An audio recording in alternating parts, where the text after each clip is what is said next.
Hello viewers, स्वागत है आप सभी का मेरे यूट्यूब चैनल स्कूल ट्यूशन गुरुजी में।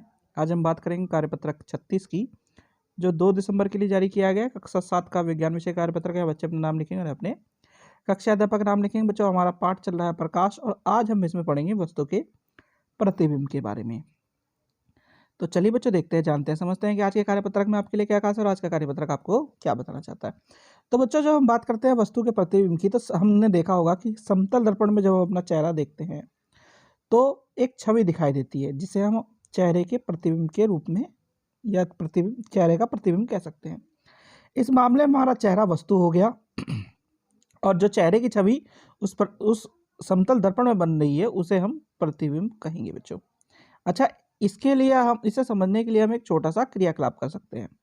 क्रियाकलाप क्या है कि जब हम एक जलती हुई मोमबत्ती को समतल दर्पण के सामने रखेंगे, तो इस प्रकार मोमबत्ती होगी हमारी वस्तु, और समतल दर्पण में जो छवि मोमबत्ती की बन रही है वो कहलाएगा बच्चों प्रतिबिंब।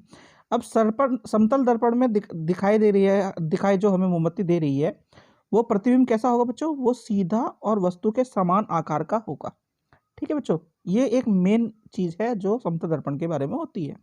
अब यदि हम समतल दर्पण के पीछे पर्दा लगा दें, तब हमें उसका कुछ उसमें जो प्रतिबिंब बन रहा है वो दिखाई नहीं देगा, क्योंकि समतल दर्पण के पीछे कोई प्रकाश नहीं है, जो कि क्योंकि वास्तव में छवि बिल्कुल भी हमें दिखाई नहीं देगी। अब एक आभासी प्रतिबिंब तब बनता है जब किसी वस्तु से आने वाली किरणें दर्पण से परावर्तित होकर के मिलती हुई प्रतीत होती है, जैसे कि यहाँ पे दिखाई दे रहा है बच्चों। ठीक है, ये तो बात हुई बच्चों आपके क्रियाकलाप की। अब आगे क्या चीज कह रहा है बच्चों? ये आगे कह रहा है कि एक समतल दर्पण सदैव सीधा वस्तु के समान आकार का आभासी प्रतिबिंब बनाता है। यानी कि एक समतल दर्पण कैसा प्रतिबिंब बनाता है? सीधा, वस्तु के समान आकार का और आभासी बच्चों। तो बच्चों, ये तो बात हुई आपके कार्यपत्रक की। अब जरा प्रश्न उत्तर देख लेते हैं।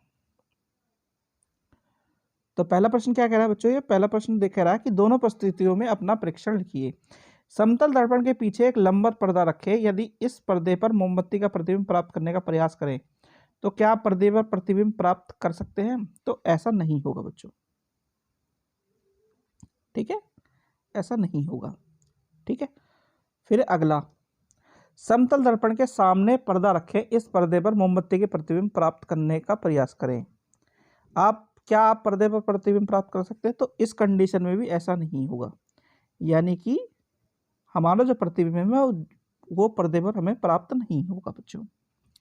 ठीक है, चलिए अगला प्रश्न देखते हैं बच्चों। अगला है प्रश्न नंबर 2। समतल दर्पण द्वारा बनने वाले प्रतिबिंब की 3 विशेषताएं लिखिए। तो बच्चों, इसकी 3 विशेषताएं कौन सी हैं जो हमने अभी थोड़ी देर पहले पढ़ी थी? ये वाली है आपकी। ये आपका आंसर 2 है बच्चों। तो बच्चों, ये हो गया आपका कार्यपत्र कंप्लीट, और वीडियो भी, आशा करता हूं आपको वीडियो अच्छी लगी होगी। Thank you.